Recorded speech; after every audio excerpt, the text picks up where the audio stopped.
racing through the tunnel cause I see the light. And I'm about to give it everything I got in spite of all of my fears and all of my tears. I'm about to switch it up and start to change the gears. Definitely go all out. Ain't no time for me to postpone this, ain't not now. It's a downhill trip with no brakes, bruh. Know what I was doing, so I counted all the stakes, bruh. Dream catcher, I ain't plan on stopping, no hell nah. It's so crazy how from doing this like all the day, bruh. I'm so addicted to it that I can't give it up, bruh. It already got me hooked, no way of letting go now. Just so you know, bruh, I'ma chase it. Been running so long that I got shoes with no laces. Wishing of having a bunch of watches with a whole lot of different gold faces. Success coming soon and I can already taste it. Dream catcher, oh, it's bigger than you could ever imagine. So big that I'm wanting a mansion. Hope you're lucky enough that you could have one. It's a dream catcher, oh, it's bigger than you could ever imagine. So big that I'm wanting a mansion. Hope you're lucky enough that you could have one. I said dream catcher, oh, it's bigger than you could ever imagine. So big that I'm wanting a mansion. Hope you're lucky enough that you could have one. I said dream catcher, oh, it's bigger than you could ever imagine. So big that I'm wanting a mansion. Hope you're lucky enough that you could have one.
Let me hear it again, show 'em how the town does it. When we come through, just win, baby, what we gon' do? Got the other team shaking cause we hitting hard. R.P. Jack Tatum and R.P. Al Davis. Never been a traitor, I'm a Raider. Oakland Raider. I'm a Raider. Oakland Raider. All I make is highlights, that was Crabtree. Whole crowd do the wave, do the max beat. And my favorite 32, that was Jack T. I look better in a silver and a black tee. When you thought we fell off, Raiders right back. Only one eye and win, eye patch. At the Coliseum, about to make the fire crack. All I make is hard hits like Khalil Mack. Yeah, D-Card, we stars. Bo Jackson, jersey number 3-4. I'm a Raider, Oakland Raider. From the Bay to LA to Las Vegas. I'm a Raider. Oakland Raider. I'm a Raider. Oakland Raider. I'm a Raider.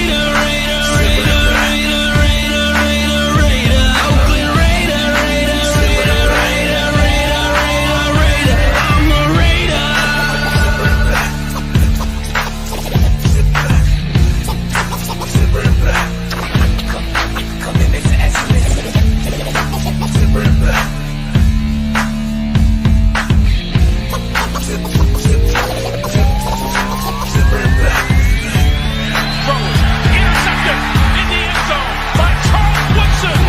Second career touchdown on a punt return. Will you believe it? Return by Tim Brown. The extra point is in. This was our finest hour. This was the finest hour in the history of the Oakland Raiders.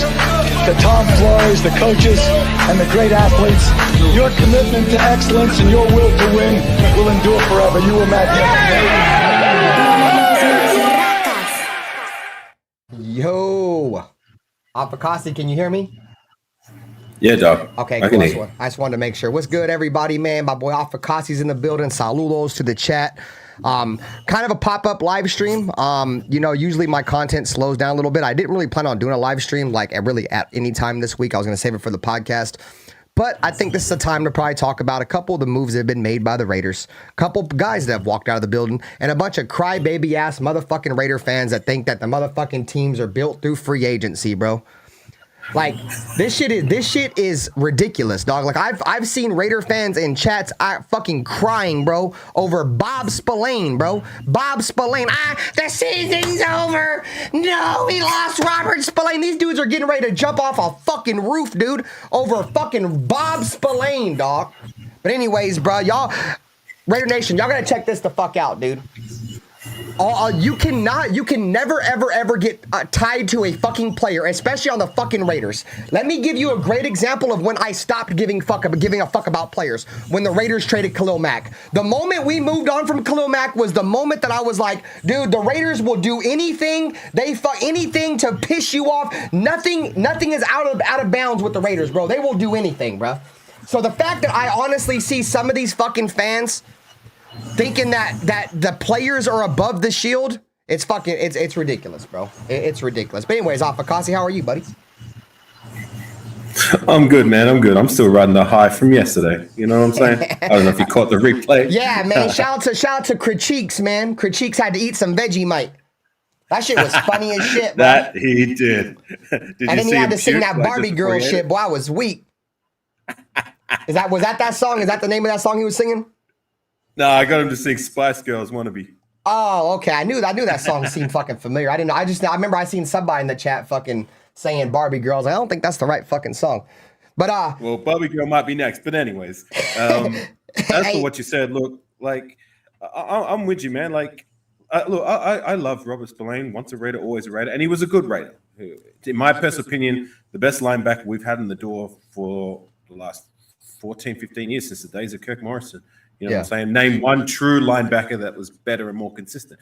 However, to your point, like, he's not Khalil Mack.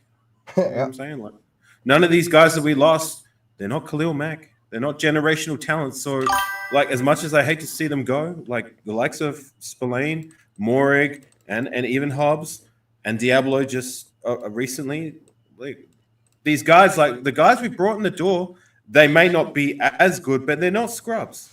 You know what I'm saying? And we got them for half or quarter the price. You know what I'm saying? So, for the most part, I think what we've done, and the more I thought about it, like I thought initially, like, you know, ideally I would have liked us to be more aggressive about it. But then, like, when I looked at it and I looked into these guys that we brought in the door, you know what? Like, the value is there, and we got them at real good value. Like, we shopped smarter, not harder, if that makes sense. So I guess I'm happy. I look at it like this, bro. I have very, very low expectations when it comes to free agency. Just because the Raiders, bro, typically we never do nothing in free agency. Like, never. Like, Raider fans tend to forget that last year we went and got the best free agent on the market. Do you think that's going to fucking happen every year to where we're going to go out and get a player of Christian Wilkins stature? You know what I'm saying? Like, that's not going to happen. It's very, very randomly we'll go out there and get a top player. Back in the day, we used to fucking take players off the street like Javon Walker. I remember we made Javon Walker like the highest paid wide receiver in the history of the league, I think, at one point, dude. And he didn't even play 16 games, bro. You know what I'm saying? At the end of the day, bro, it sucks losing Robert Spillane. It really does, bro. But to think that dude is irreplaceable, bro. Like, nobody is irreplaceable, bro. And I don't know about y'all, but I'm not paying a 30-year-old linebacker almost $14 million, bro. The Patriots gave him a lot of fucking money, bro. Like I said, dude, I'm not the kind of fan that gets attached to players, bro. Unless his name is Brock Bowers. Other than that, bro, I really don't give a shit about none of these fucking players, bro. You want to know why? Because for the most part, all these guys are fucking replaceable players, bro. Max Crosby's a guy that you can't really replace. Brock Bowers a guy that you can't really replace. Those are the guys you don't want to lose. But just role players, dude. Like, motherfuckers might think Robert Spillane's more than a role player. To me, bro, I'm not a big fan of Robert Spillane. I like Spillane, I do. but I don't think he's that fucking good, bro. He gives me a lot of fucking shades of Tahir Whitehead, bro. I see him a lot of the time. I see the back of his jersey more often than not, bro. Like he makes splash plays, he does. But in all honesty, bro, I'm ready to get younger at linebacker. I'm glad Diablo's gone too. It sucks though because now we don't got no linebackers. We brought in that dude, Landon Roberts, or whatever the fuck his name is, bro. I have zero expectation. Landon Roberts, yeah. No, I have zero expectation for that dude. I am excited to see. Hopefully, we'll see Amari Gaynor this year, bro. I think. Have you seen some of his film though, Landon Roberts? No, I haven't. I haven't looked him up at all. Okay. Because we signed him late last night, and then I had to go to work, so I haven't really looked him up. I know he don't got a lot of playing time though, bro. In Pittsburgh, he didn't get a lot of playing time. He was like, I think he only had like fucking 14 starts the entire time he was there. And I think he was there for like 2 or 3 seasons. So that is that 2 seasons. Yeah. So I don't know. Once this weekend I'll get more into it. I'll dive into their stats and shit. Losing Trayvon Merrick to me, guys. I don't know how you guys feel. Trayvon Merrick to me is a bigger loss than Robert Spillane. And the reason why I say that, bro, is because Trayvon Merrick was very imperative to Isaiah Palomalu's development. Him and Palomalu had a bond there, right? They were growing some continuity, right? Chemistry. Yeah, there you go. There's where I was looking for. Thank you. Trayvon Merrick's your vocal leader in your secondary. Now you just lost that. You know what I'm saying? I'm definitely not giving Trayvon Merrick $17 million a year. I'm not doing that. Yeah. But I do think losing before we get to who we added, I didn't like losing him, bro. I was kind of pissed, dude. I was kind of pissed. All you guys have been around my channel for a long time. You guys know I've been a Trayvon Merrick supporter. A couple years ago, most of RaiderNation was ready to jump off the Trayvon Merrick train, bro. Like, man, fuck Trayvon Merrick. Get rid of him. He sucks, blah, blah, blah. Motherfuckers didn't even want to finish out his contract, bro. I rode with him the entire time because he might not make a lot. Like I said this before, right? Like, I like guys who make game-changing plays. He don't do a lot of that. You want to know why? Because motherfuckers don't even throw the ball his way, dog. They don't even throw the fucking ball his way. He's like one of the least targeted safeties in the fucking NFL, bro. But, nah, man, let's give a quick shout to the chat real quick. Robert Pena, what's good? This was supposed to be a vertical stream, dude. It's OBS shit sometimes, bro. It's a bitch to be setting up the vertical shit. So. Yeah, I noticed that it changed it out like mid your intro. Yeah, because I was going to do a vertical stream, but I couldn't get it to work on OBS. Right. Yeah, because you know how if you just went through StreamYard, what up, Brian? You could just hit go live. Like on OBS, I have to have this plugin. It's called Atom Vertical, and then I have to set all the fucking settings and shit up, bro. I just didn't have time. Yeah, because you have all your layouts and that through. That's why it's not showing up on StreamYard. I get you. Yeah. Anyways, go ahead. Yeah. What up with you, Jerry? Saludos, Gord Peterson, my dude. Anthony Estrada, what's up, everybody? Random pop-up show. What up, 303 Raiders? Saludos, man. Hope you guys are all doing well. Navy vet. Salute, man. You know what time it is. My boy Joel E. What's good with you? The infamous porn bomber. Ralph, what's good with you, Ralph? Saludos. 303 said, for those panicking, should all remain calm. This free agent class wasn't that good. Our players were one of the best ones in this class. Hey, I ain't gonna lie to you, 303 Raider. I'm not mad at getting rid of these players at all. What really makes me mad is the motherfucking Broncos got Hufanga and motherfucking Dre Greenlaw, bro.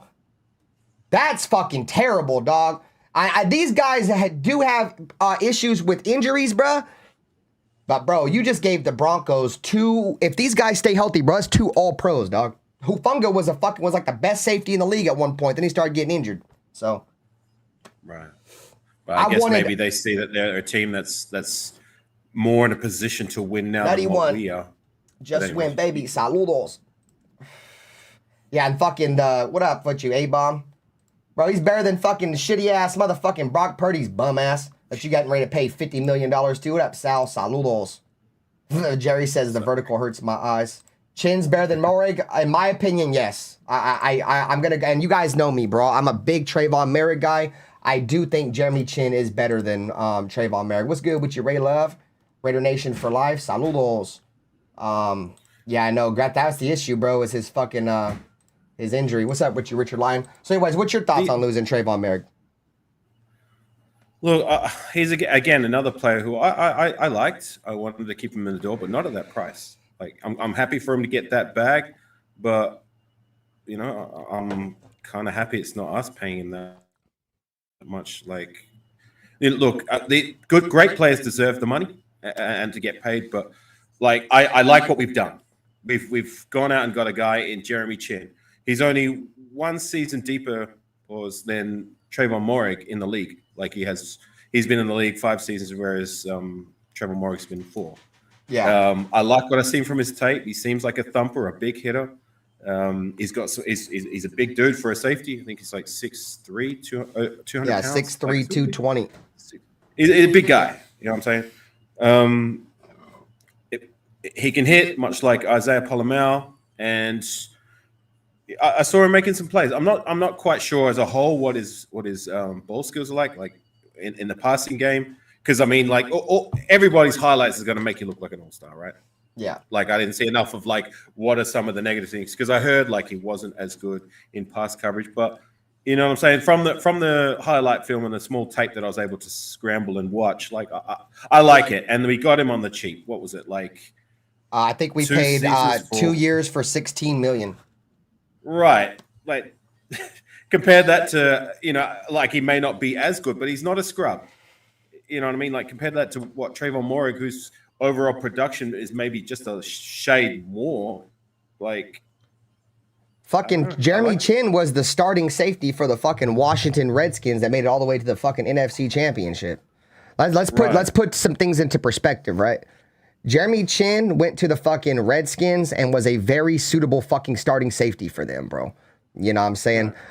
He was originally drafted by the Carolina Panthers. I remember that was the year they brought in that coach from college. I can't think of his name, but they had brought in that coach. And I think that year their entire draft class was all defensive players. That's the same draft class that they drafted J.C. Horn in. I believe J.C. Horn was a first-round pick, and Jeremy Chin was a second-round pick in that draft. For whatever reason, it didn't work out in Carolina, but he went to Washington. In his first season, you know who the head coach of the Washington Redskins is? Dan Quinn. You know who was the defensive coordinator for Pete Carroll when they was winning Super Bowls in Seattle? Dan Quinn. So there's a scheme familiarity. I can never say that fucking word. There's some scheme familiarity right there, bro. So I feel like it's gonna be almost an easy transition for him to just come over here, bro, and slide right into what we're trying to do. Let's also bring up one thing that's kind of cool. His uncle is Steve Atwater, Broncos legend safety, and Isaiah Palomalo's uncle is Troy Polamalu, Raiders legendary sealer safety. So we have, family kids of, some of the most legendary safeties to ever play the game in our backfield now. Right. Also, Isaiah Palomalo and fucking Jeremy Chin, their measurables are almost identical, bro. So you can swap them. That's going to help you to be able to disguise your coverage a lot more. You know what I'm saying? Because they can pretty much do the same fucking thing. How I look at it, bro, is I look at Jeremy Chin has been brought in to be what Pete Carroll can try to make out of the next, like, Cam Chancellor, bro. Because he's got those measurables, bro. It's just Cam Chancellor was kind of skinny, but he could hit hard. This dude is just fucking, like, yoked, bro. Yeah, right. Well, let's hope that is the case. Like, the very floor, this guy's just going to be solid. Like, he's not a scrub. You know what I'm saying? And we got him on the cheap, so that's a win. Like, at best, this guy could be just as good as Trayvon Morig. You know what I mean? And we're paying him what? Like, how much did you say Morig is getting? Like $17 million a year. He makes twice what he makes. Right. He's making twice as much. So, we like I said, we're shopping smarter, not harder, if that makes sense. So I'm with it. You know what I mean? Like, him and Landon Roberts, Landon Roberts is a guy, like, he's been in the league 10 years. We need a veteran presence in that linebacker course, because as it stands, we've lost our 2 veterans, if you want to call Diablo that, but like in Roberts Blaine and appreciate you, Ray Love. Recently Divine Diablo. So, he's a guy who's going to bring that. What up, John Leon? Shit, if that's the right word for it. I watched some of his highlight tape. This guy shoots the gap really well. He is very good in run support. He's very experienced. Seems like a no-nonsense kind of guy. much like Spillane. And look, again, like he may not be as good as Spillane, but this guy's not a scrub, and he's been around the way for a while. So, from what I've heard from other fans, from what I've heard about other fans off of Kasi and like some Steeler fans, is they say like he's almost identical to like what Robert Spillane does well. Great gap filler. And they would know because didn't Spillane come from the Steelers? Spillane, came from the Steelers. Yeah. And I saw a few. Sorry, I saw a few reactions from Steeler fans. They were not too happy to lose a guy like that. So that makes it even more of a win.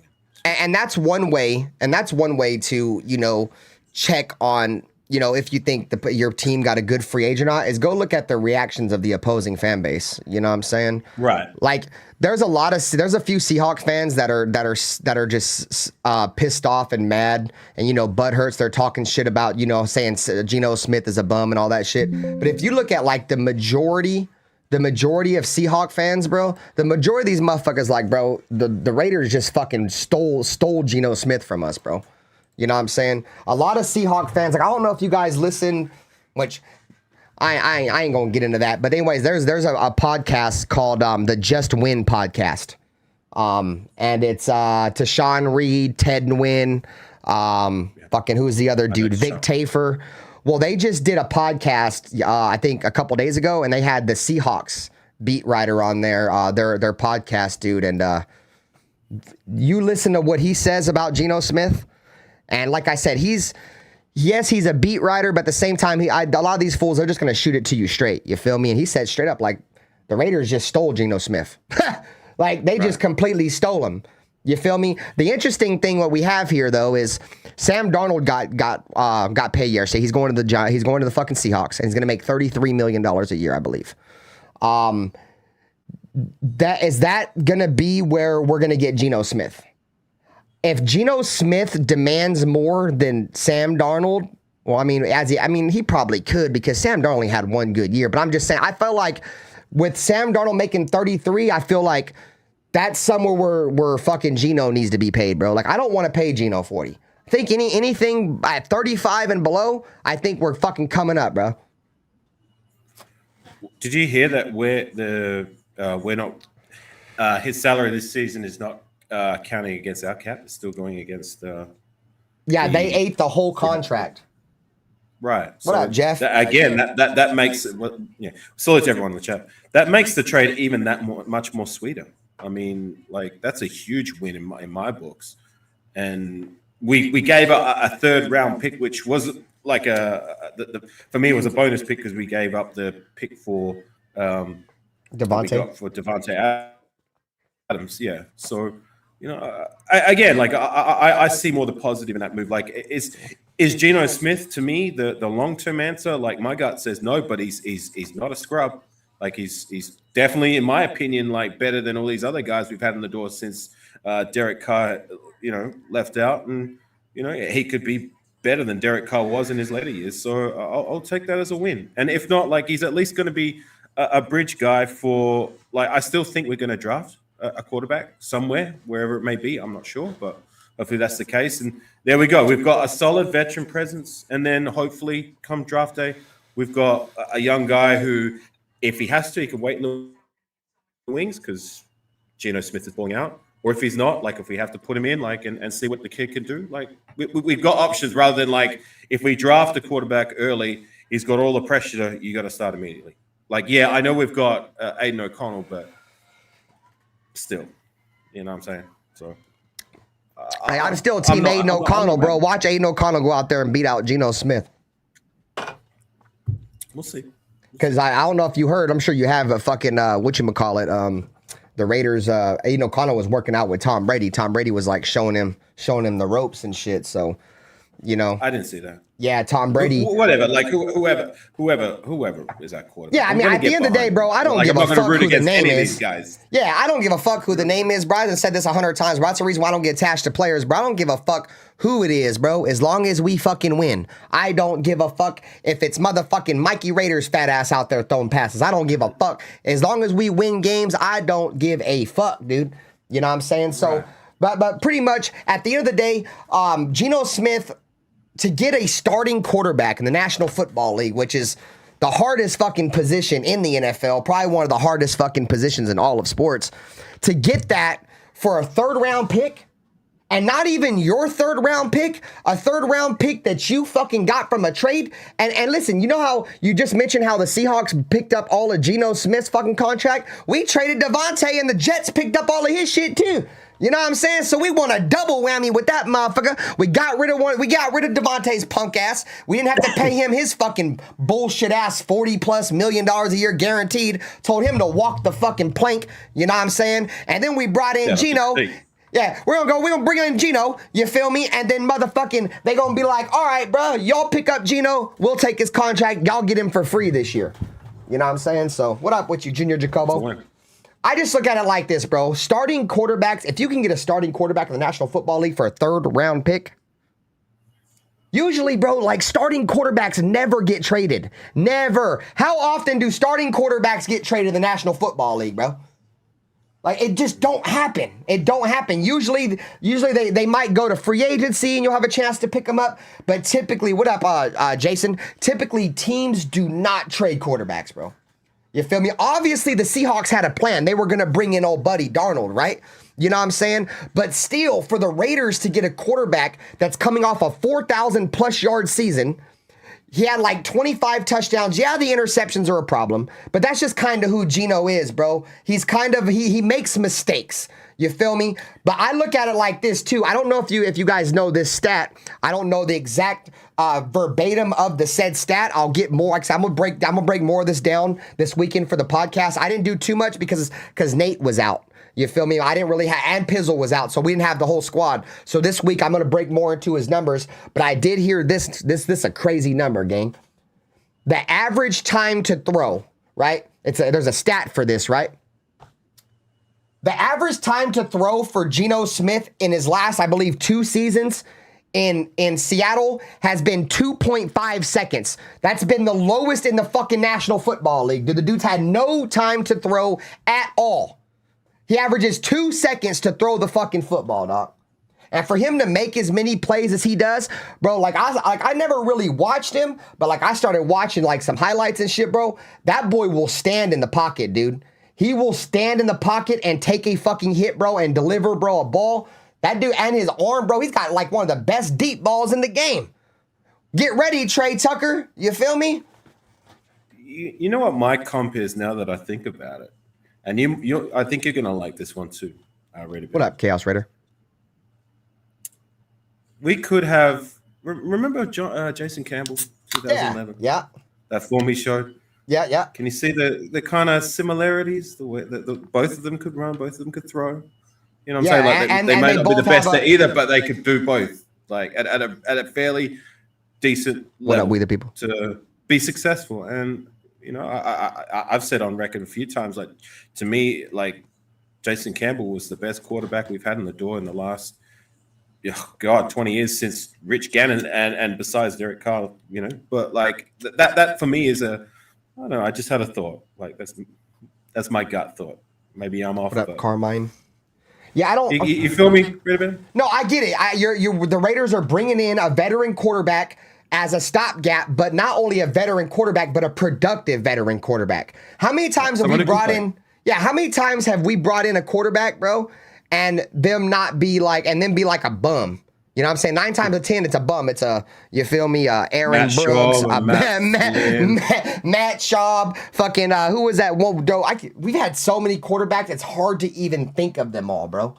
But many scrubs. Yeah, Matt Flynn, many of them, bro. And those are just as of recently, bro. I'm trying to think of all the old ass ones, bro. There's so many of them. Fucking, who's the other motherfucker? Kerry Collins. Who was that other motherfucker that used to play for the Rams that was fucking terrible, dog? Fucking terrible when it came to us. What year? Fuck, I don't know, like 2006, 2007, probably like right around. Yeah, Minshew. There you go. Let's talk more recently. Minshew, Jimmy Garoppolo, Brian fucking Hoyer. You know what I'm saying? I see. That's just recently, bro. Is that who you're talking about? You're not talking about Kyle freaking Bowler, right? Yeah, that's his fucking name. Kyle Oh, fucking that's Bowler, scrub. bro. Oh, God. Carson Palmer. The worst quarterback performance I'd ever seen in my life. Jeff George is another one.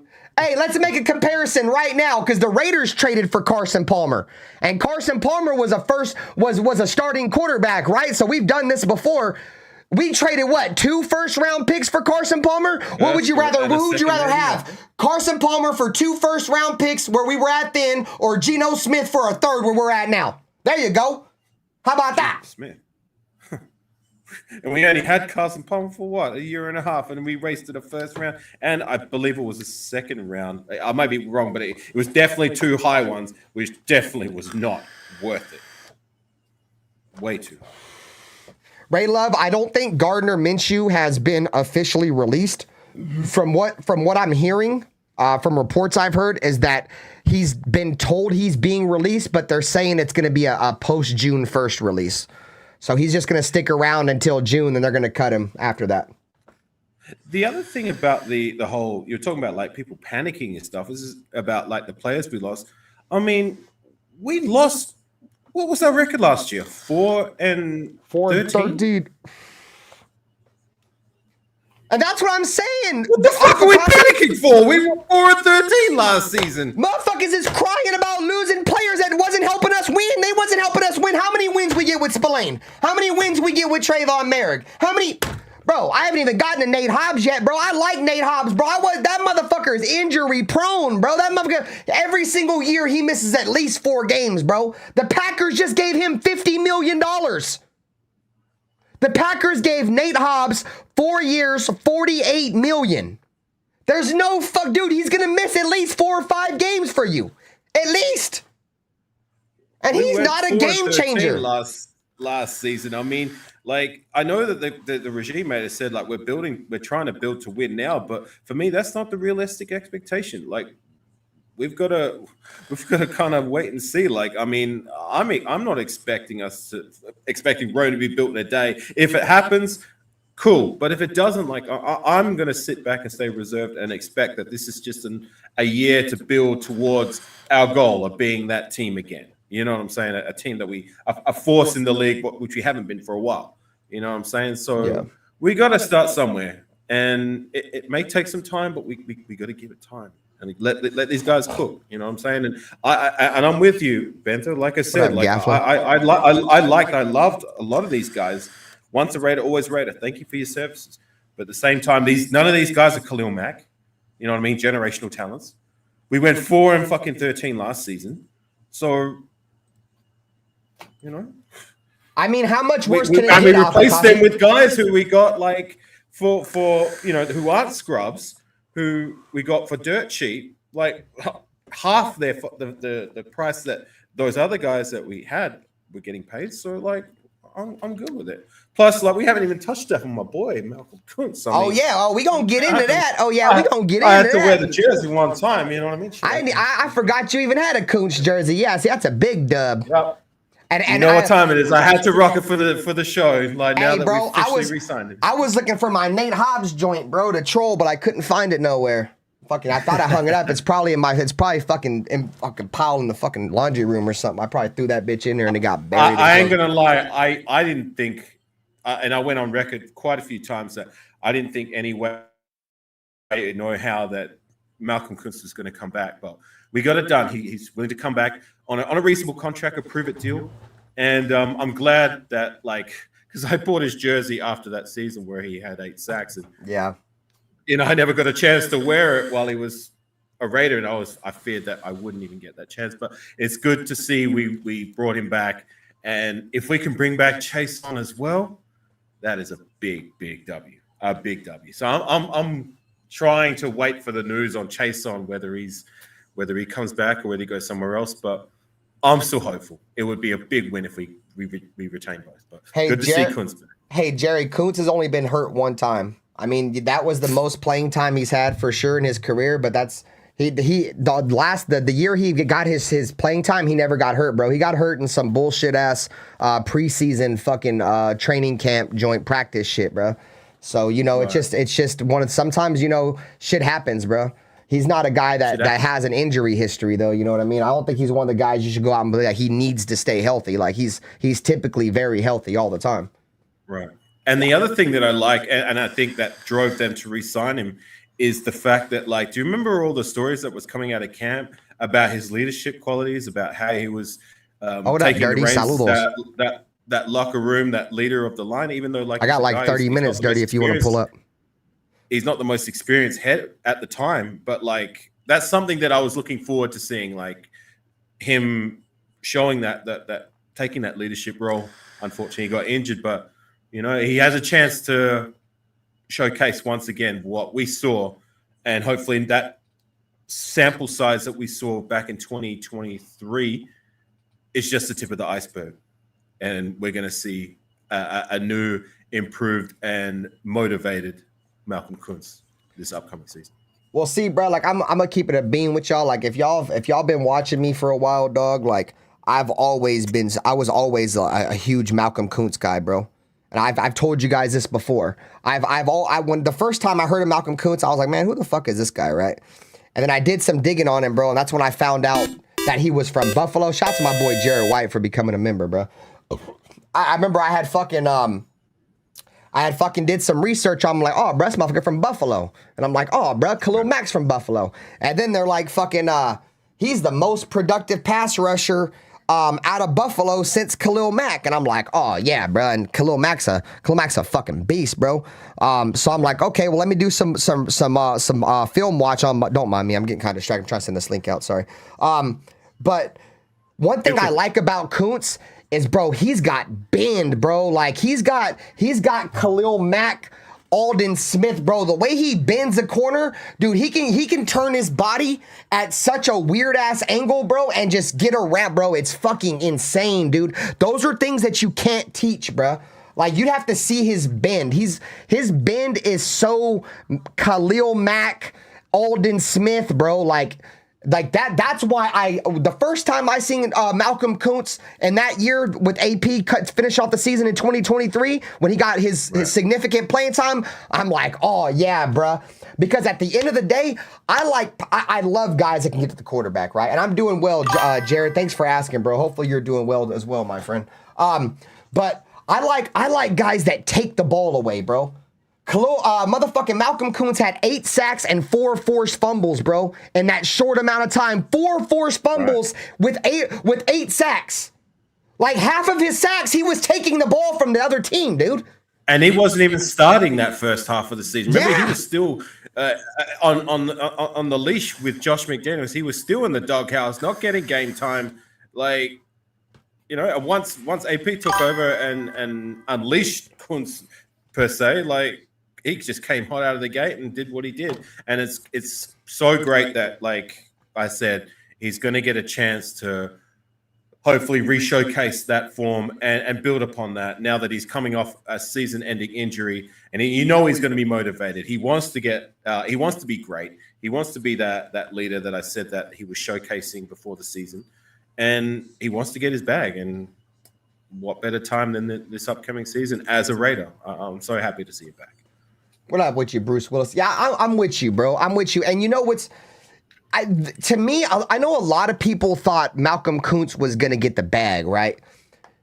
I wasn't one of those guys. I remember Nutty Raider Nate was telling us, me and Pizzle, like, oh, he's gonna ask for a lot of money and blase. And I kept telling Nate, I'm like, this was my thinking with Malcolm Kuntz. And was he going to be humble, and does he want to be a Raider? We got Dirty in the building. Saludos. What up? Hey, AR, how you doing, brother? What's going on, man? Good morning to you. It is morning. My bad. It is morning for me. It's almost afternoon. We're getting there. It's nearly 3 a.m. for me. I see the window sill in the back. It's all blacked out, so get it. Yeah, and that ain't black curtains, but yeah. But anyways, where I was getting at, I forgot the fuck I was even. What the fuck was I just talking about? You're talking about Malcolm Kuntz. Okay. And his contract. Okay. Oh yeah, with his contract. Okay, so this is where I was at with it, right? Is I don't think Malcolm Kuntz. I thought he was. He gives off the humble vibes, right? Could Malcolm Kuntz go out there and demand a lot of money? He could have did that. He could have did that, bro. But I'm gonna be real with y'all. I told y'all this in the offseason. I don't think he has a ton of value, bro. And I say that because he was in the league. He was in the league for what, 3 seasons already before he had his breaking out party. And that, so are teams gonna want to go out there and give somebody that has very little film, you know, and make him one of the best edge rushers in the league? What I thought was smart by him is that go out there, he's humble, right? So I knew he wanted to stay with the Raiders, bro. Go out there and show the Raiders how much you want to be here. You know what I'm saying? You know the Raiders want to have you back, and I'm sure they'll pay you handsomely on a prove-it deal. And that's exactly what he got, bro. He got himself a prove-it deal. And this is not only smart for him, but for the organization. Because now all of his money's guaranteed, and he knows now, as long as that knee holds up and he goes out there and puts on, the Raiders are going to pay him just like they paid Max Crosby, bro. This is his opportunity to go get a fucking bag. And he knows it. He could have went and signed a 1-year deal with any other team. He chose to stay here. I think paid him more. Yeah, exactly. No. I think he wants to stay with Max Crosby, bro. He sees he has a love for Max Crosby. I think he wants to be, you know, that bookend with Max. Bro, he's a fucking Raider. He was drafted by us. He wants to be here. Graham. Yeah, exactly. And he's a Patrick Graham dude. So I'm sure he wants to stay here. And yeah, dude, I think this is going to be, I think Malcolm Kuntz is going to have a big fucking year, bro, barring any fucking injury. I'll knock on wood if you hear me with that. He is going to have a big fucking year, bro. And the Raiders are going to have to pay him. And I'm all down for paying him if he goes out there and earns his money, bro, because right now there's not too many high paid players on the Raiders right now. Who's high paid on the Raiders? Max Crosby? Crosby. Like, who else is getting a big-ass contract right now? Wilkins, too. Wilkins is getting a little bit of money. He better cash in those checks that we're paying him for and play like it. Wilkins getting a lot of money. But see, at the same time, though, we can avoid that now, I think, with guaranteed money. Because the Raiders used to never be able to give out a shit ton of guaranteed money because motherfuckers, Mark Davis didn't really have people in his pockets and shit that can help him with money and shit. Like, I don't think that $100-something million contract with most of it being guaranteed happens if we weren't in Vegas, bro. You know what I'm saying? And Mark Davis didn't sell off some of that team. What the salary cap can be avoided. You just got to give him money. How much do you trust that person to be good in your organization to where, okay, you're getting $100 million. Well, here's 65 of it up front right now, guaranteed. You know what I'm saying? Like, when you do that, that $65 million don't go against your cap. It's only the leftover that goes against your cap. So that's why we were able to get out of that Max Crosby contract the way they structured it, where it was just a 3-year added on to his 2-year. So it made it a 5-year, $100 million contract, bro. Like 5 years, $120 million with what was already remaining on his contract. With like, what is it, an $80 million of that guaranteed? Like, the Raiders dodged a big bullet with the salary cap with that guaranteed money. But anyways, Dirty, how you feeling so far about free agency, dog? And hey, Alpha Kasi, I know it's really late for you, bro. If you got to go, bro, no problem, dog. I'll stick around for a little bit. All right, for sure, my dog. I'll let you know. I'm feeling really good, man. I'm feeling really good. Shout out to the 40. Bro. I like the fact that they're not going out there just throwing money at people. They're not overpaying for players. A lot of people were talking, about Jeremy Chin, but here's the thing. Jeremy Chin was cheaper than Morik, and he's actually got a higher upside than Morik. I agree. People say, "Oh, he's not. He doesn't play. He's not a ball hawk." Well, neither was Morik. Yep. How many interceptions did he have over his career? Not very many. And Jeremy Chin probably has more PBUs than Morik does. I don't need an interception all the time. What I need is a guy who can be in position to play the ball. That's what I need. And he's a good sideline guy. You know what I mean? And on top of that, you lost one position and you picked up a guy who can play 3. He can play safety, he can play corner, and he can play linebacker, outside linebacker, because that's what he did for the Commanders last year. And he plays everywhere, bro. He played corner in college. He didn't play corner in the NFL, but he played corner in college. He started as a corner and transferred into a safety. but he can play safety, corner, Always love and Boyd. linebacker. So you picked up 3 positions, and then on top of that, you gave him a 2-year, $16 million deal. Right. So he's making 16 and 2 when Merrick wanted 17 for 1. So I'm super pumped about Merrick not being here. You holding us ransom like that tells me you didn't want to be here, so you can kick rocks. I don't give a shit. Yeah. I can care less. You can't ask for Max Crosby money because you're not a Max Crosby player. Exactly. You're not even close. You're 6 tiers away from Max Crosby. Max Crosby's on tier 1. You're on tier 7. Yeah. So you can't ask for his type of money. And But we can't be mad with the player for taking the opportunity to get the bag. You know what I mean? I'm not mad at Morrig for taking the money. I'm not mad at Merrick at all. Go get your bread. These players only have one chance to make as much money as they can. They can't play football forever. Yeah, they might not even get another chance to hit free agency. How much money they can make when they can. So, he might not even hit another free agency. You never know with football. So I'm not mad at these players leaving, but I'm with you. One of the things that went into play with him choosing to go to Carolina, he's closer to home. He's from the East Coast. Who are you talking about? Murray. Oh, okay. Yeah, because he played at TCU. No, but TCU's Texas, right? That's Texas Christian University, right? Yeah, but he's still closer to home. Oh, yeah, no doubt. For sure. He's Closer than Vegas. Yeah, he's closer than Vegas. So he's close to home. You know what I mean? And then you look at losing like a Robert Spillane. Okay, cool. Bob. That's great. Look, I'm all happy for anybody going to get their money that's being thrown at them. And New England is throwing out a lot of money, That's bro. better. Get that fucking thing out of Alfacasi's face. Man, Sorry, they're dude. going to be a much better football team this year, but they throwing out a lot of money, bro. Throwing out a whole bunch of cash. So I'm not into the bidding war. And you can see the front office is not into bidding wars either. You either want to be here or you don't. Exactly. Now, as far as Malcolm Kuntz goes, I'm glad that we brought him back. I'm glad that our front line is solidified. But the reality of the situation is there wasn't any teams interested in him. Not at $18 million a year, which was his market value. There wasn't any teams calling him. And the Raiders told him straight up, bro, we're not giving you $18 million. You can kiss our ass for that. You know what I mean? We'll give you 12. We'll give you 12 on approve it. Because we feel like we at least owe you that much. You know what I mean? Homegrown talent, keep you in for 12. But 18, not gonna happen. So him coming back is a great thing, but he lost because of injury. And he hasn't played a complete season, and you don't give a player $18 million who hasn't completed a season in the NFL.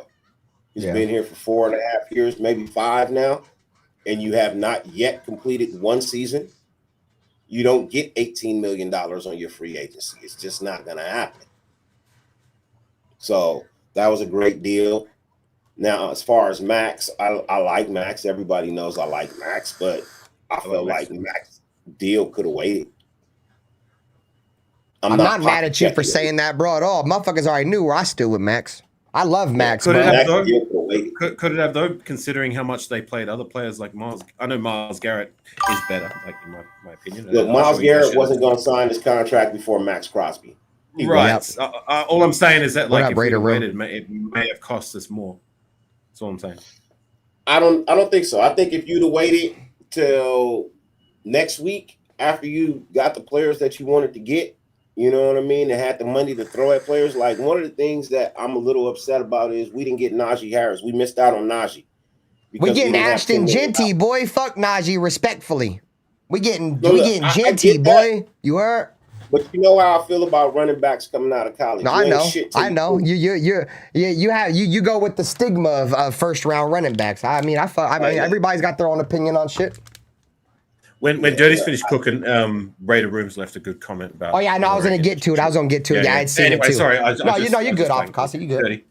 Sorry, I didn't mean to interrupt. So I wanted Najee, but we didn't have the money. The Chargers got Najee for 9.8, which was 0.2 over his projected market value. His projected market value was 9.6, 9.5, something like that. So they just imagine if we had $10 million to give him for that extra 200,000, he would have been like, "Yeah, I'm gonna go to the Raiders." Oh, come on now. Why would we sign him when we've got Zamir White? Right? Why we got Zamir White, the Messiah, Zamir White, and we got Amir and Sincere still too. Oh yeah. Even though I fuck with Sincere McCormick in that little bit of stretch, but y'all know what we getting at. Hey, that guy is a career practice squad player. Right. I told RaiderNation after one preseason game. I told motherfucking RaiderNation after one preseason game, Zamir White was shit, bro. You know how much shit I took for that, bro? No, but I was like, bro, let's do this shit, bro. Like in college, because I'm a Georgia fan, bro. Like Georgia had a great offensive line, bro, that would just fucking open holes like the fucking Red Sea, dude. He was just running through them, kind of like how he did. Kind of like how he did in those final 4 games or whatever in 2023. Offensive line just started opening up holes. I could have ran through that hole. You know what I'm saying? But you see, when he has to try to create something, which is what starting running backs, I feel like if you're a starting running back, a bell cow running back, sometimes you have to create something out of nothing, bro. You know what I'm saying? And that's really what made fucking Josh Jacobs so special for us, bro, is the majority of the time Josh Jacobs got in the ball, he was met in the backfield, bro, with cut back and go the other way or make a man miss and run through his face or something. That Zamir can't do that, bro. He cannot do that, dog. But anyways, get on this comment. What up, Loso? He's I haven't gotten the numbers, Raider Room. I appreciate you for coming through. I'm gonna dive more into the details, the numbers and shit on the podcast. But these are the 2 comparisons between Trayvon Merrick and Jeremy Chin in the last 4 seasons. So Trayvon Merrick has 29 pass defense, 6 interceptions, 297 total tackles, 5 tackles for loss, 2 fumble recoveries, and 1 sack. In 5 seasons, Jeremy Chin has 22 passes defensed, 3 interceptions, 441 total tackles, 19 tackles for loss, 2 sacks, 4 forced fumbles, and 5 fumble recoveries. So those are your comparisons between the 2 players. Recoveries for a touchdown. Oh yeah, and 2 fumble recoveries for a touchdown. Thanks for adding that. So the stats back it up. That just from the eye test, from looking at the small sample size that I saw, he's a hitter. He's a thumper. He's a big guy. Might not be as good or as locked down in pass coverage, but he's not a scrub there either. Like this guy's good value. How many safeties are locked down coverage? That's why they play safety. Exactly. Yeah, exactly. The only I can probably only name like maybe 1 or 2 safeties that I've seen in my lifetime that were locked down, bro. Ed Reed and maybe Troy Polamalu, dude. Charles Woodson as well when he was. Yeah, when he played safety for us, yeah. Right. Ed Reed covered like a motherfucker, dog. You know what I mean? There's a few. You know what I mean? Steve Atwater. Eric Allen. Atwater. See, I never got to see Atwater play, but since we bringing up Atwater, Jeremy Chin is Atwater's nephew. Yep. Yeah. And Isaiah Palomalu is Troy Polamalu's nephew. Yeah. He'd be another one, a lockdown. So we got 2 nephews. You got 2 nephews and 2 Hall of Famers. Bro. And let's add in another one. That safety that we got from Air Force last year, his uncle is Ed Reed. What's his name? Fucking that safety we got from Air Force last year? Trey Taylor. Yeah, his uncle is fucking Ed Reed.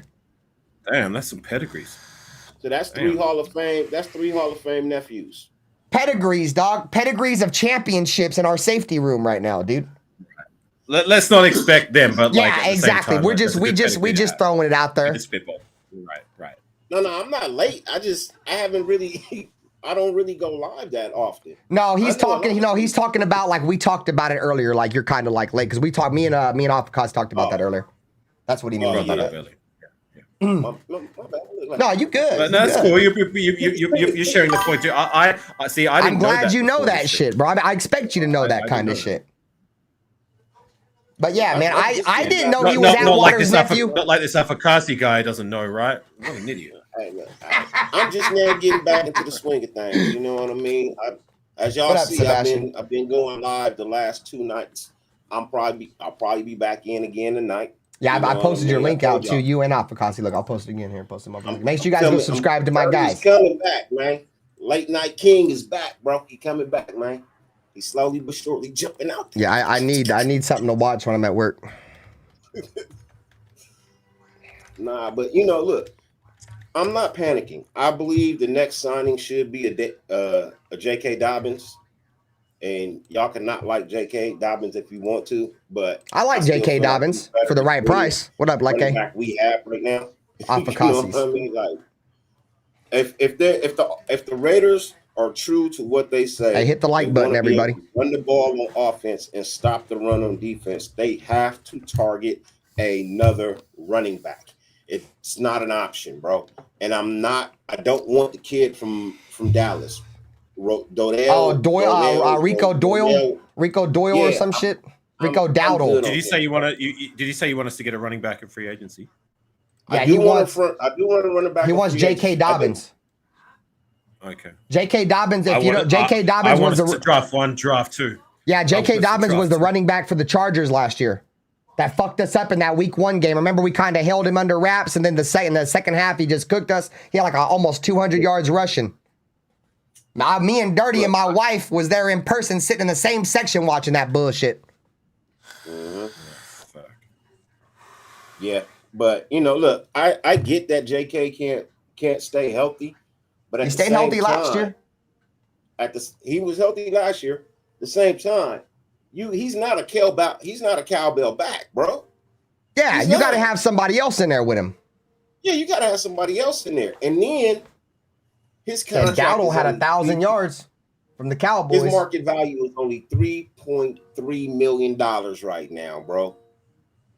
I bring in a $3.3 million. I mean, fuck. I mean, if we can get him for $3 million, fuck yeah, I would.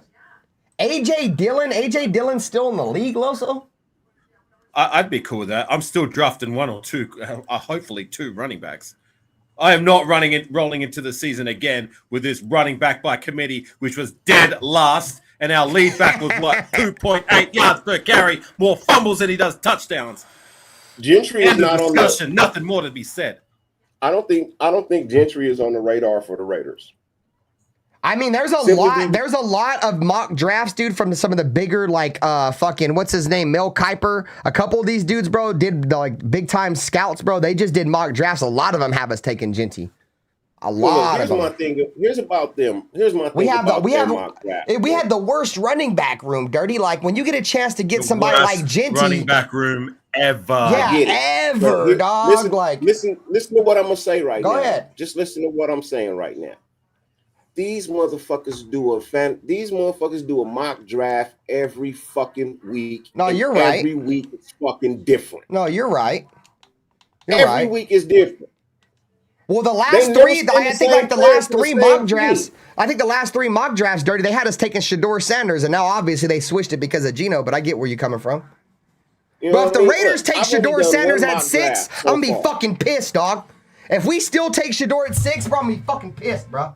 We got too many fucking holes to develop a first-round quarterback right now, dude. Fuck that. Take Will Howard later. Let him sit. Take fucking Quinn Ewers or somebody. Let him sit. I want Jackson Dart, but I promise you Jackson Dart's not getting out the first round now, dude. He's got too much hype. He's not getting out of the first round. You want to know what 2 names I hear next sign into the Raiders? Oh. I only want to hear 2 fucking names. You know what I mean? Aside from J.K. Dobbins, you can get him later on. My next 2 names that I want to hear, these only 2 fucking names I want to hear. I want to hear fucking Cam Robinson and Mekhi Becton. I know you wanted Cam Robinson. I mean, you said you were trade for him last year. I remember you saying that shit. Bro. And I'm all in on Mekhi Becton. Fuck yeah, dude. I take Mekhi. That dude's what, 6'8", like 330-pound guard, bro? And he's like 26 years old? If we get them 2, I don't give a shit who we get in the first round. I don't care. You could take Shador. You could take Gentry. You could trade up and get Travis agree with Hunter. the people. I don't give a fuck. But if you solidify that front line right now, you can pick whatever the fuck you want to pick in the draft. Yeah, I want Mekhi Becton a lot, bro. I want Mekhi Becton a lot. I hate drafting offensive linemen, bro. And it's for the stigma, right? Like, it's not the sexy pick. sometimes, like we said this in the offseason, like the Raiders can go out there and get some linemen in free agency. A lot of them got took already, bro. But Becton's there, dude. He's probably, in my opinion, probably the best offensive lineman on the market, bro. Out of all these guys, you put his age into perspective. He's like 26 years old, dude. He just won a fucking Super Bowl and blocked for fucking Saquon Barkley, who ran for 2,000 fucking yards, dude. The dude is like 6'8", 330 pounds. The dude is a fucking mammoth. You want to move people? You want to move people and establish a run game? Go get Mekhi Becton, bro. Go get fucking Mekhi. We have a huge hole right now at left guard. Like, I mean, it depends on what the Raiders want to do with Parham at right guard. We might even have a hole at right guard. But we have a hole at guard right now, bro. And if the Raiders want to be what Pete Carroll wants to do, which is to be a run-first power team, you go grab that 6'8", 320-pound lineman, and you go out, you put him next to fucking Colton Miller or fucking DJ Delmar Glaze, and you fucking run the fucking football, dude. And he'll be right next to Jackson Powers, because he plays guard, bro. He'll be right next to Jackson Powers, who's a punch-you-in-your-mouth type player. Oh, yes. But that's who I want, too. I'm all in on that, Dirty. 100%. I like Cam Robinson too, but where are you going to put him? You gonna replace Colton, or you replacing Delmar? He said, "Hell yeah, I'm replacing Colton." What up, father and son? Peace. Although if we do address the guard position in the draft, like I personally would prefer, like unless this guy's a guaranteed stud, like in the first round or even second round, like we tend to do well drafting interior between rounds 3, 4. Sometimes 5. Like I'm cool with getting another interior guy there if we can get a reasonable, decent interior through free agency. Because the guy that they did sign, that's probably the signing I like the least. That first guy we signed, Alex Kappa, Kappa. Yeah, like he gives me Cody Whitehair vibes. And damn, yeah, I ain't knocking. He's been shit the last couple of years. He has been. I'm about to piss everybody off, man. I'm about to piss everybody off. And please understand where I'm coming from. Please understand where I'm coming from. How many of y'all have seen that movie Draft Day? I've never seen it. Quite a few times. You've seen that movie quite a few times, right? Yeah. Remember when he wrote down on a piece of paper, folded it up, and put it in his pocket? What is it? Vontae Mack, no matter what? Yeah. Tom Brady has already done that with Shedeur Sanders, bro. Fuck, I hope not, bro. He's already wrote the name down, folded it up, put it in his pocket, and it's Shedeur no matter what. Yeah, it makes sense, though. It makes sense, bro. It really does, because Tom Brady has already come out and said that he does not believe in starting rookie quarterbacks. Shedeur Sanders has an NIL deal from Tom Brady. Tom Brady trains Shedeur Sanders. Mentors. Yeah, exactly. So as much as I don't like it, but if I could 100%, I mean, I said earlier I don't want to take him at 6. I'd be pissed, but I could see it happening, bro, because in my opinion, the writing's kind of on the wall already. Tom Brady done said it already. And he's tied to Tom Brady. So go ahead. Hey, Gino, come on over here. You know what I'm saying? What you're good at, you can train Shedeur a little bit. We'll let Shedeur sit for a couple years behind you, and you're going to be the quarterback going forward. I could 100% see that happening. I could. I don't like it, but at the end of the day, I'm like this. Whatever, if the Raiders truly 100% believe that he's the guy, go get him. If the Raiders give Gino less than $130 million, bro, fucking Shedeur is the quarterback that they're taking in the first round. Like I keep saying, like if whatever quarterback they see and they feel that is the guy, he's the guy that can take us to heights that we haven't seen in years. Then no position in the draft is too early. No draft capital is reaching to address the most important position in football. You know what I'm saying? An area where we have been unstable for since Derek Carr was at his best. You know what I mean? Like, all these other scrubs that have come through the door, like they're not the guys that are going to take us to heights we hadn't seen for a long time. And with all due respect to Aiden O'Connell, like for me personally, like he's proved that he can be good. He can win games in a pinch. He can start. He can make some throws. But my gut just tells me his ceiling is not to be great. Like if there's a guy who's there that they feel can be great, then we got to pull the trigger. The time is now. Like, I'm with you. Like, none of these quarterbacks, like, I'm just like, this is my guy, that's my guy. Look, whoever they take is my guy. I don't care. Like I said, bro, at the end of the day, however, we're fans, bro. I have no control over what they do. All I can do is just have faith in what they're doing. You know what I'm saying? And this is what I was going to say earlier, right? This kind of goes into what I'm saying now. It sucks to preach patience to fucking Raider fans, dude. We do this every fucking year, like, and it's fucked up because it's true. Me and Pizzle have told you guys this before. And it's the stigma. Every single time you get rid of your head coach or your general manager, it sets your team back 3 to 4 years. And the reason why that happens is because you're seeing it firsthand now with the guys that are walking out the door. The Bob Spillanes, the Trayvon Merriggs, the Nate Hobbs. There's going to be guys that our new coach does not feel like fits in their shit. So guess what? They're going to send them the fuck out. And guess what? Now they're going to have to get some guys in here that can try to learn this shit offhand. And I think the Raiders are in a little bit of a rebuild. I mean, in a win now mode because you bring in Geno Smith. He already knows what Pete Carroll wants to do. You know what I'm saying? Like, he knows. You bring in Jeremy Chin. Jeremy Chin just fucking played under Dan Quinn, who is a predecessor of Pete Carroll. Pete Carroll taught him how to coach. Well, pretty much made him who he is. That's an easy transition for a player like Jeremy Chin. You know what I'm saying? Like, a lot of people want Lockett for the same reason. I'm out on Lockett, bro. Lockett's about to enter a retirement facility, bro.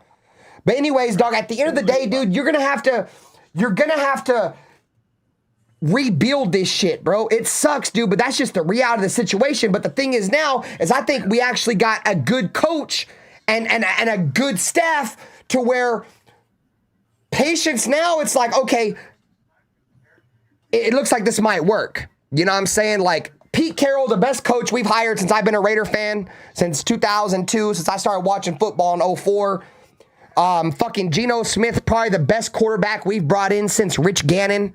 You know what I'm saying? Like, continuity. We've had Patrick Graham has been our defensive coordinator for the longest tenure since, like, Rob Ryan in the early 2000s when Stuart Schweigert was still in the league. You know what I'm saying? Like, there's things here that are special. You bring in Chip Kelly as your play caller. The dude literally fucking engineers offenses in college and in the NFL. Like, the writing on the wall is to where we have a chance to win now, dude, but they're going to come in. They're going to set this standard, dude. That's what I love about it, dude. We're not going to overpay people anymore, dude.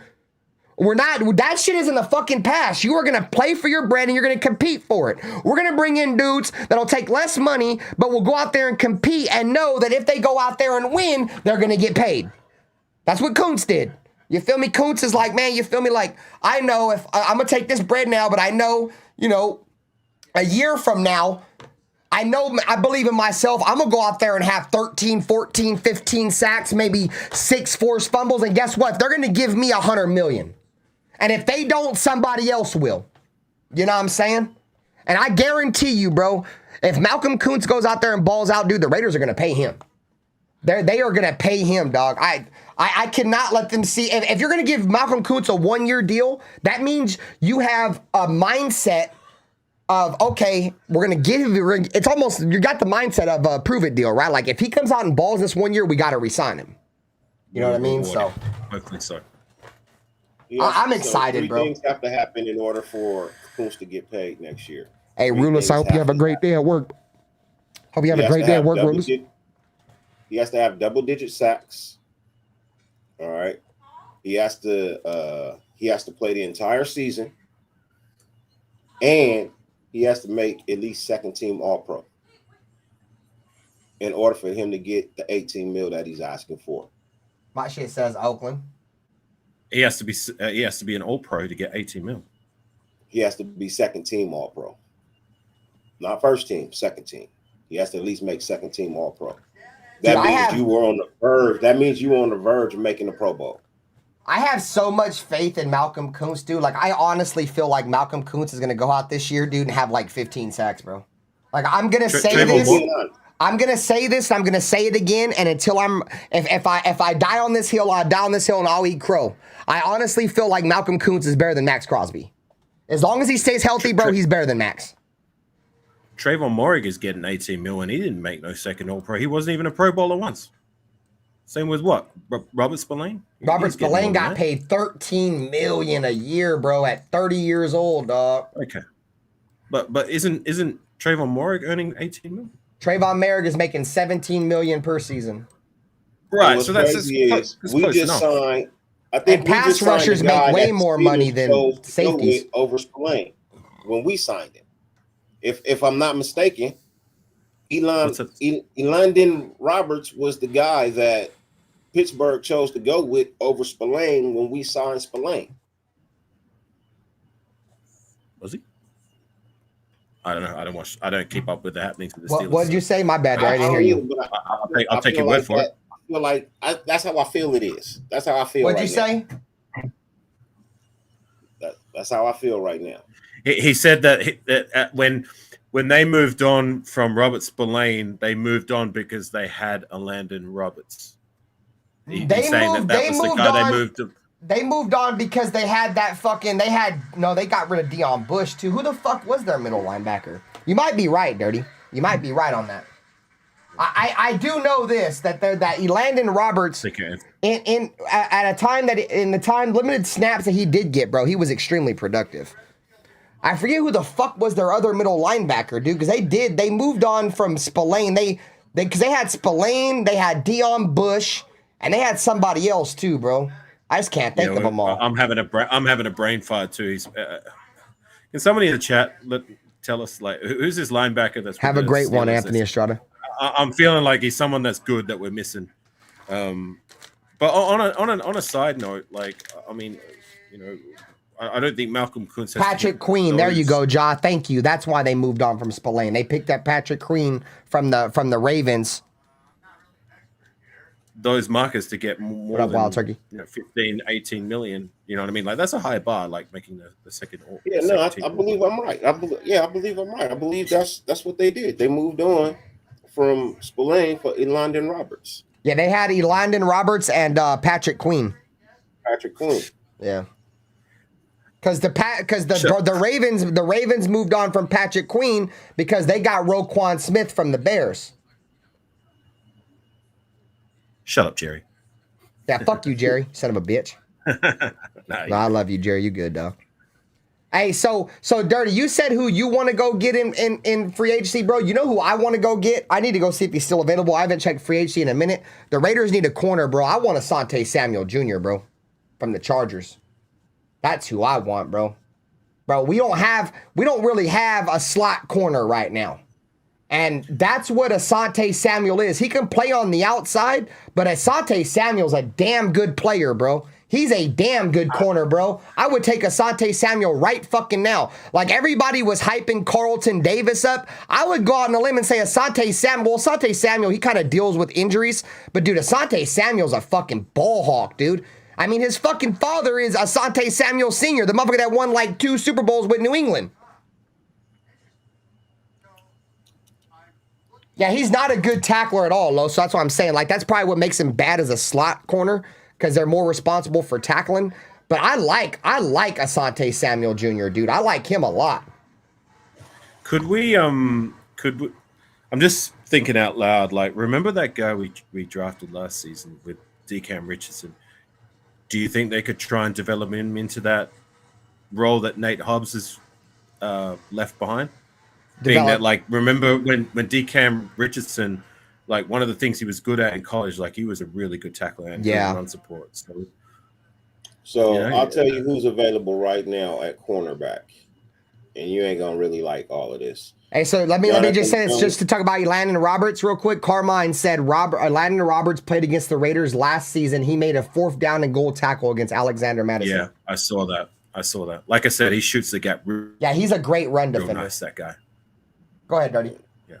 Thanks, Carmine. So you got Jonathan Jones, Jeff Okudah, Kendall Fuller, Stephon Gilmore, Rasul Douglas, Mike Hilton, C.J. Henderson, Shaquille Griffin, Dane Jackson, Tre'Davious White, Ronald Darby, Mike Hughes, Michael Davis, Eric Stokes, Emmanuel Mosley, Isaiah I like Oliver. Emmanuel Mosley. I fuck with Emmanuel Mosley. Yeah, but as There's a Asante couple on there Samuels you is said I down fuck here, with. Asante Samuels Jr., $1.8 million. Bro, if we get fucking Asante Samuel for $2 million a year, bro, that's a fucking jug. His market value is 11.5. Oh yes, that sounds more like it. Yeah, he's like a 10 plus million. I mean, if Hobbs is getting 12 million, bro, Asante Samuel is probably gonna get like the same, if not more than that, dude. He wants a 4-year. He wants a 4-year, $45 million deal. That's a little bit less than what Hobbs made. He wants a $46 million deal.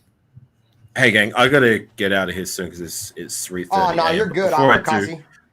You never touched up on the other key player that we re-signed, and Adam that being Butler? Adam Butler. Yeah. Go How do you ahead. guys feel about that? Talk about Adam Butler. I fuck with Adam Butler. I do too. I remember Nutty Raider Nate. Like, I was listening to Chris's show last night from Protect the Shield, bro. Shout out to him. He was saying, him and Severe was saying that nobody was talking about Adam Butler and Robert Spillane when we first got him. Nobody but Nate, bro. Nutty Raider Nate was super high on Adam Butler in the first year, dog. It was our morning show too.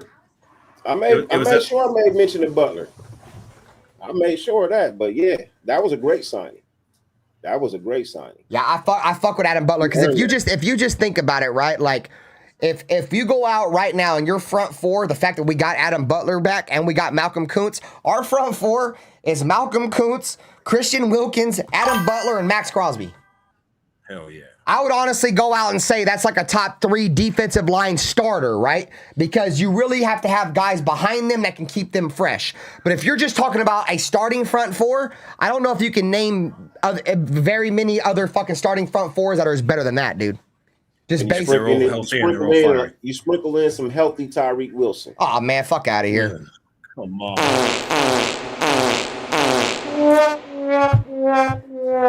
You gonna tell me that the way Tyree played towards the end of the season, from the middle of the season towards the end, wasn't good? He didn't look like a top 10 pick. Yeah, it was good. I mean, it was all right, but he looked like a top 10 pick. He's a spot guy. I said sprinkle in. So we're sprinkling in a top 10 pick. Right. Hey, look, not good enough. Nowhere near worthy of that. Yeah, that's unacceptable, bro. Look, this is gonna suck, but this is how it's gonna play out because it's been playing out like this for the last couple of years. You can't. It's not his fault. I'm not putting this on Tyree. It's not his fault. It's not. And I was gonna say this earlier, bro. There was a Raider fan that I was listening to from the Autumn Windbags, bro. He fucking said it perfect, bro. And me and his mindset with Tyree Wilson exactly the same.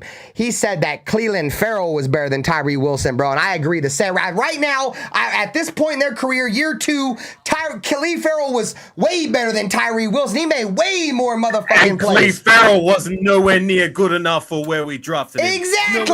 Exactly, dog. So if he's not good enough, Tyree Wilson most definitely ain't good enough. Tyree Wilson is dog shit. I love you, We the People. I love that you're always going to stand on your Tyree Wilson defense. But, dude, he sucks, bro. But We the People was like, Ben, me and you are going to argue till the cows come home. He's like, this might be my last year. And I think this is a lot of the last year for a lot of Raider fans that are still supporting Tyree Wilson, bro. If he don't do something this year, dude, it's, in my opinion, it's an official bust.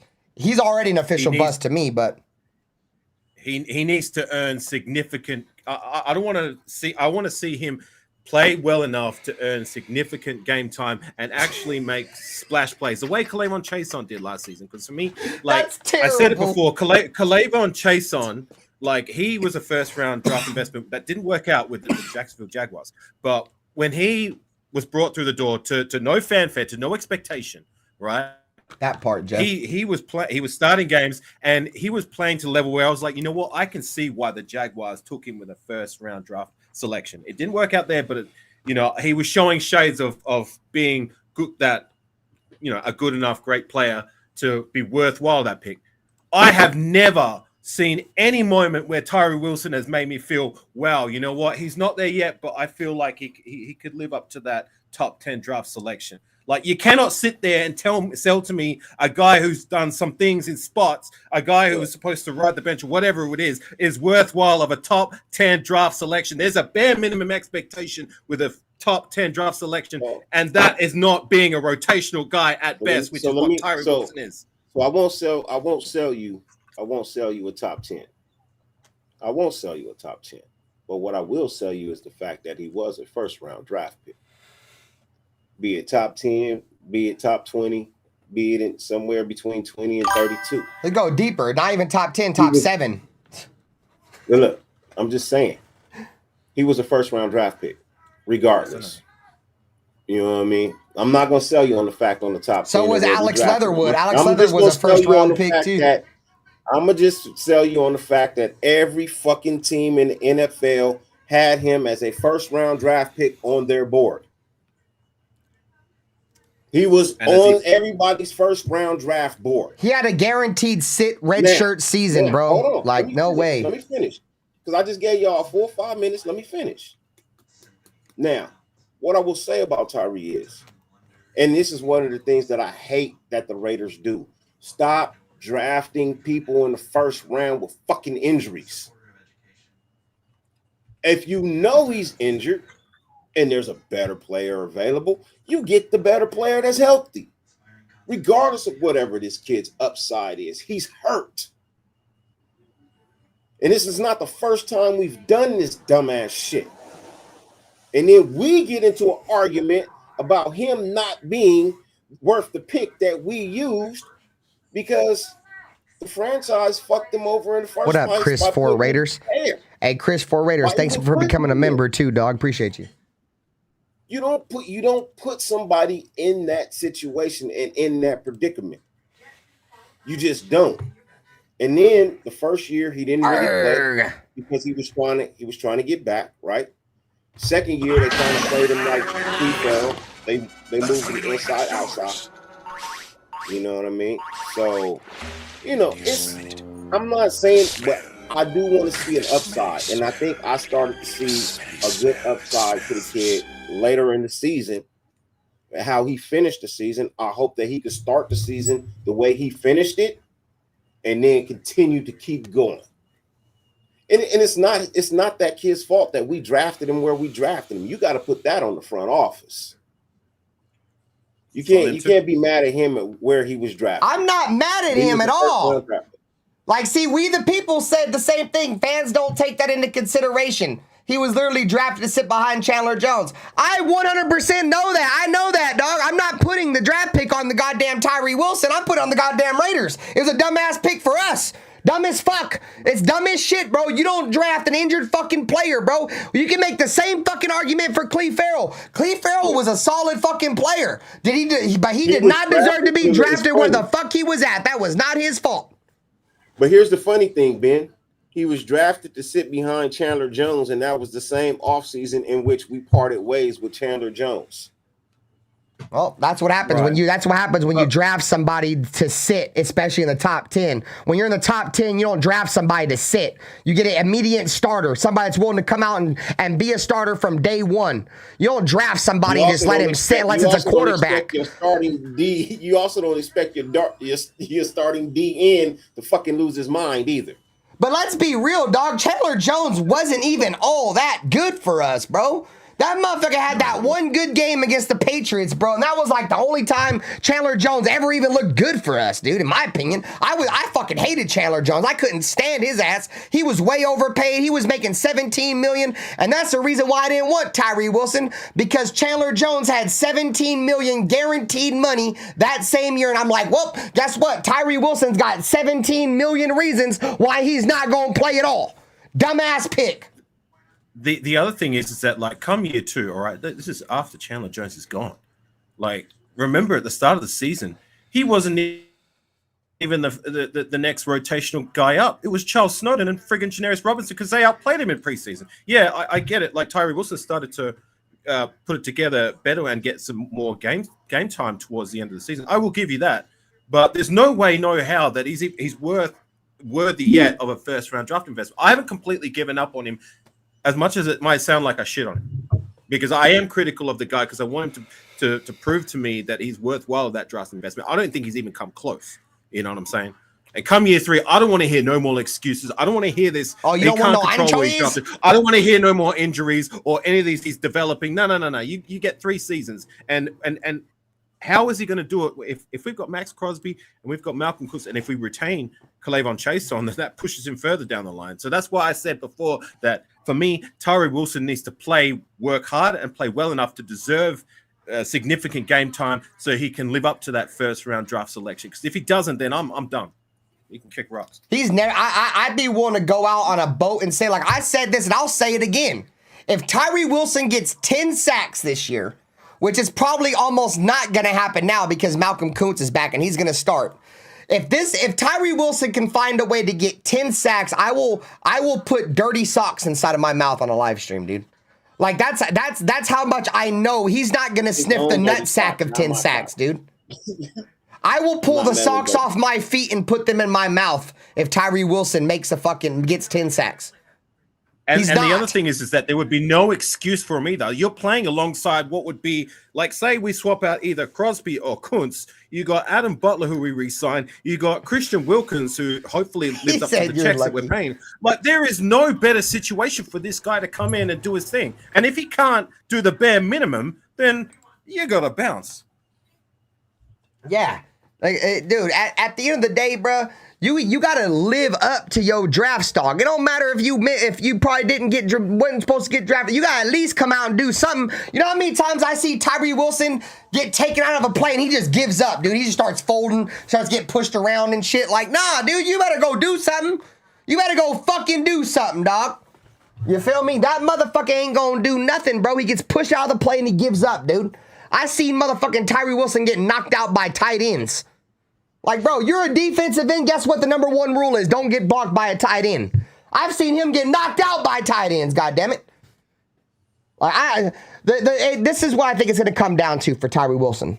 He's got to get in the weight room, dude. He's got these long-ass arms, all this bullshit, right? This frame and shit. He's skinny, dude. He's skinny. And his main move is what he wants to do is he wants to push linemen as power moves like bull rush, right? Well, you can't do that when you're skinny like that, Tyree. You know what I'm saying? First and foremost, it's hard to do that to an NFL tackle in the NFL anyways. But second off, you're not going to do it with no muscle on. If he goes out there and puts muscle on, he might have a shot. I went out on a limb and said this when we drafted him. If and only if he can develop and put some weight on, he has the potential to be like a DeForest Buckner. But I just don't think I don't think he's gonna get in the weight room. Something about Tyree Wilson tells me that he just don't care about football, dude. Like, he just don't care. Like, I don't know, just say his body language, it just looks like he's checked out. Like, he gives me like Amari Cooper vibes without the production. Like, I don't want to be here type shit. And his get off is so bad, bro. Your get off has to be really bad for Brian Baldinger, dude, to break down your get off, dude. Like, dude, Brian Baldinger just slammed this dude, bro, every single week for his get off. The dude just can't get off the ball. You got to get off the fucking ball, dude. Against the Browns, he was good. I'll give him that.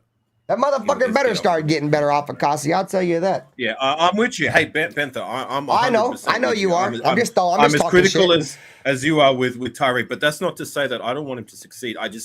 I feel like how is he going to find a way to succeed when it's like, you know, he's sitting behind Max, he's sitting behind Kuntz, and if those two are healthy, he's relegated to once again being a rotational guy.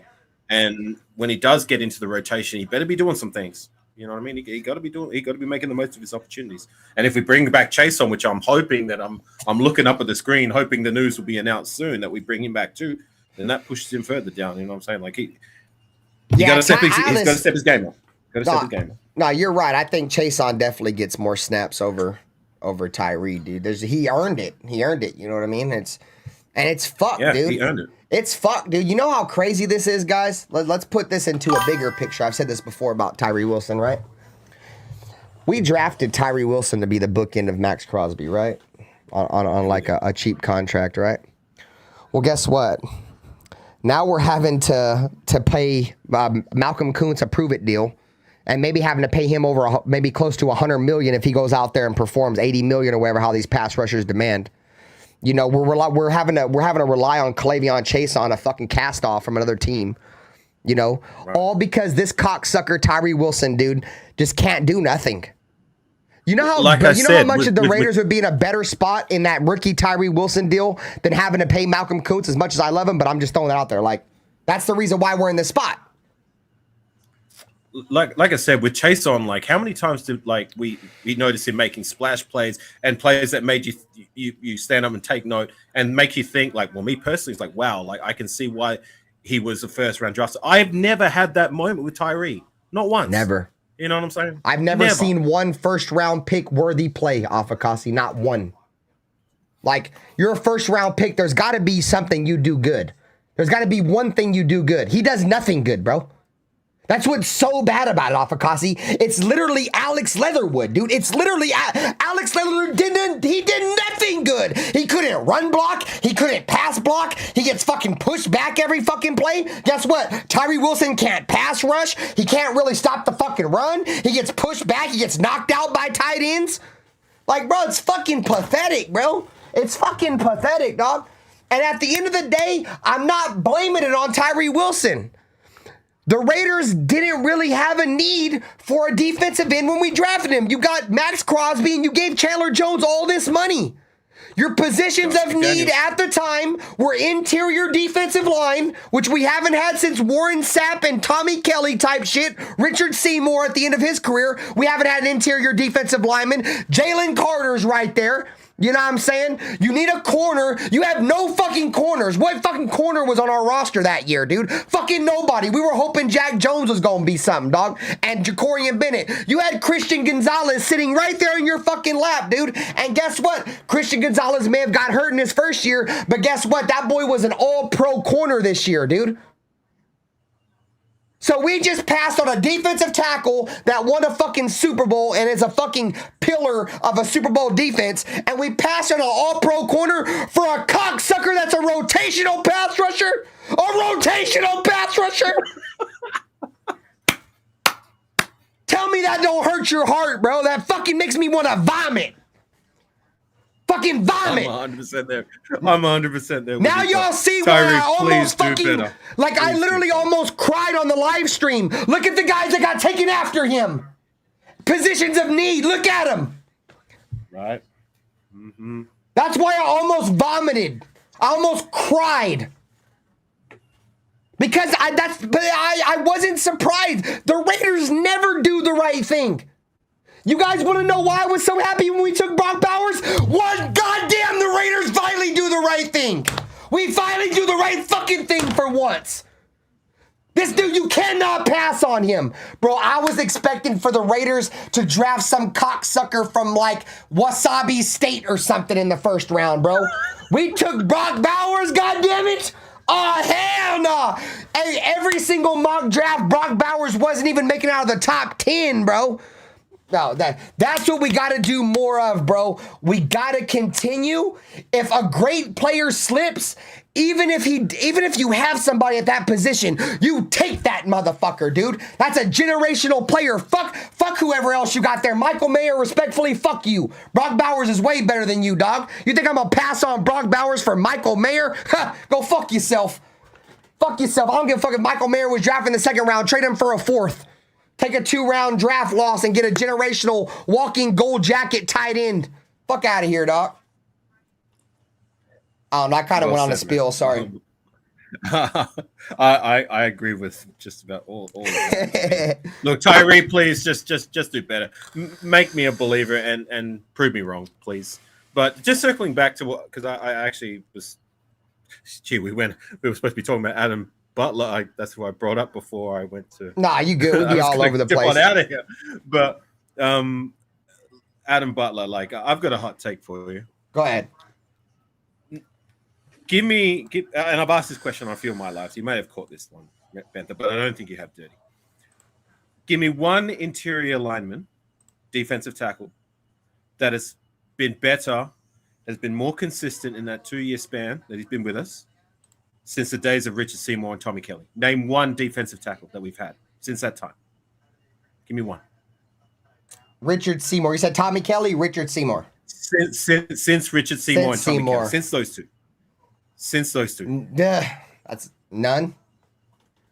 I liked Mario Edwards at defensive tackle there for a short minute, and he actually just got re-signed by the Texans. So shout out to Mario Edwards, man. He's made a killing in the NFL, and he was our guy.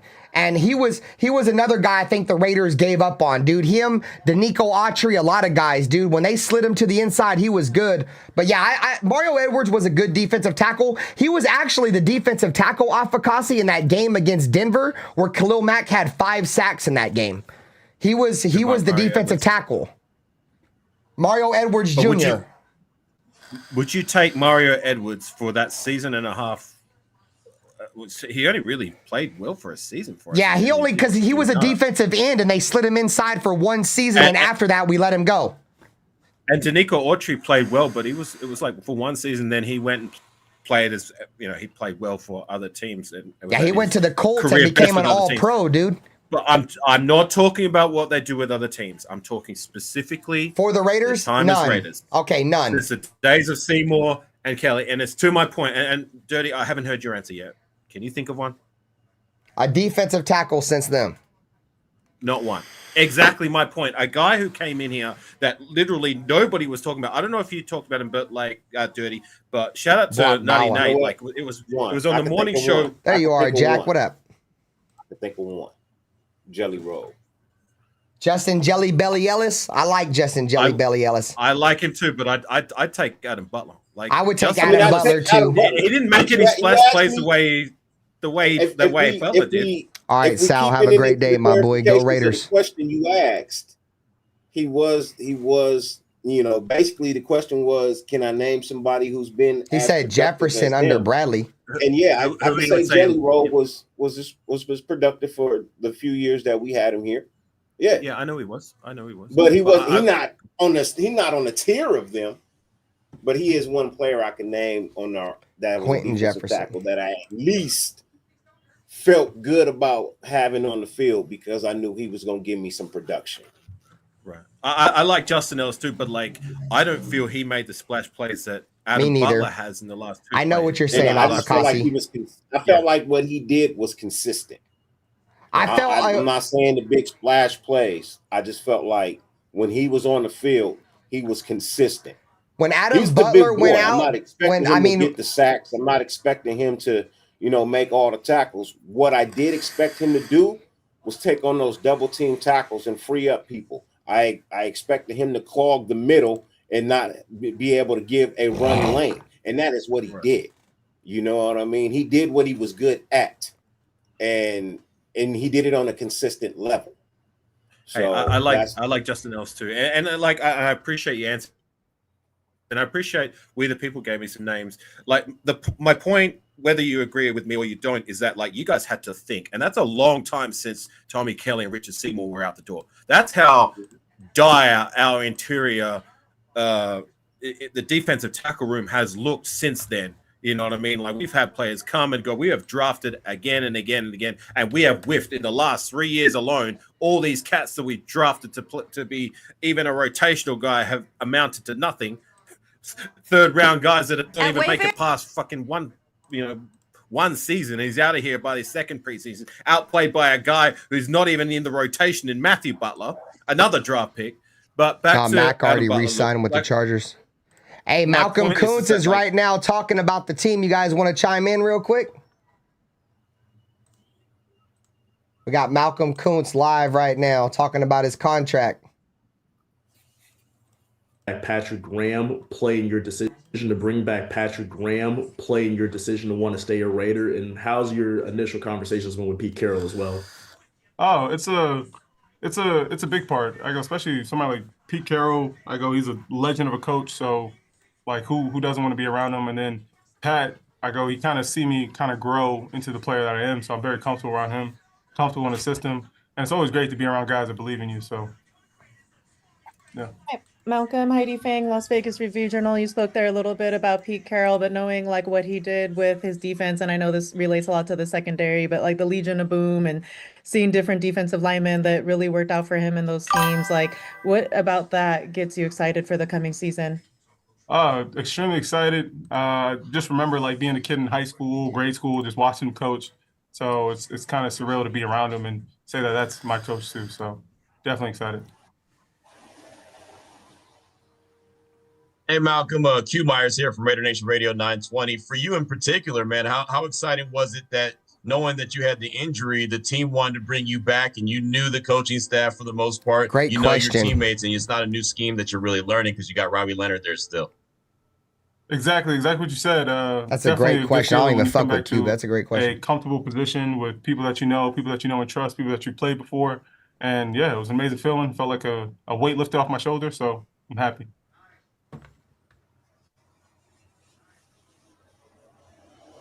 Hi, Malcolm. Levi Damien from USA Today. A lot of times people call these one-year deals, they refer to them as prove-it deals. I mean, do you see it that way too? Do you feel like you have something to prove this season? Kuntz.